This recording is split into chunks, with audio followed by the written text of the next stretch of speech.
అందరూ బాగున్నారు. నేను మీ శ్రీ హర్పీ ఛానల్కి స్వాగతం. మీ అందరికీ నమస్కారం.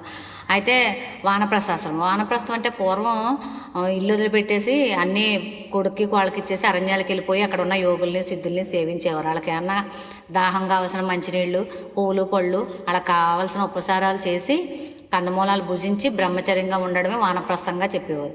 ఇప్పుడు ఎక్కడికి వెళ్ళిపోని అవసరం లేదు. మనం ఇంట్లోనే ఒక మూల లేదా ఒక గదిలో, కుదిరితే ఒక గదిలో లేదా ఒక మూల కూర్చోవాలి. మనం పరమేశ్వరుని చింతిస్తూ ధ్యానిస్తూ ఉండాలి. కొడుకుల్లోనూ కోడల్లోనూ, ఇంటికి ఎవరు వచ్చి వెళ్తున్న వాళ్ళలోనూ ఈశ్వరుని దర్శిస్తుండాలి.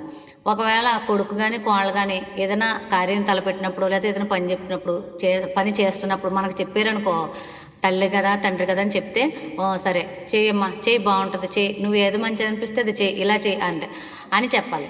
ఒకవేళ మీరు ఎలా చేస్తే బాగుంటుందో చెప్పండి అంటే, ఏమోనమ్మా ఇంకో ఇలా మేము ఇలా చేసేవాళ్ళం, మీకు ఇది కష్టం అనిపిస్తే చేయండి, మీకు తెలిసిందైతే చెప్పండి. ఒకవేళ వాళ్ళ మీ మాట వాళ్ళు వినట్లేదంటే మీరు బాధపడద్దు. ఎందుకంటే మంచి అనేది చిన్నప్పటి నుంచి మీరు నేర్పించేసినట్టయితే ఇంకా వాళ్ళు తప్పుడు నిర్ణయాలు ఎప్పుడు తీసుకోరు. ఒకవేళ వాళ్ళు ఏమన్నా పని చేసినప్పుడు మీకు చెప్తారా, చెప్పినప్పుడు బాగానే సరే అమ్మ చేసుకోండి అనండి. చెప్పలేదని బాధపడద్దు, వాళ్ళని తిట్టొద్దు, దూషించొద్దు. వానప్రస్థం అంటే అంతే, ఏమీ కూడా మనసుకు ఎక్కించుకోకూడదు. వీళ్ళందరూ మాకు విలువనిచ్చారు అని పొంగిపోకూడదు, విలువనివ్వట్లేదని కృంగిపోకూడదు. వానప్రస్థం అంటే అన్నిటినీ త్యజించడమే వానప్రస్థం. అంటే కుంగు విడిచిపెట్టేయడమే వానప్రస్థాశ్రమం. అలాగా వానప్రస్థంగా ఉండి ఉండి ఉండి ఉండి ఉండి ఉండి మనసుని సంజసింపజేయాలి.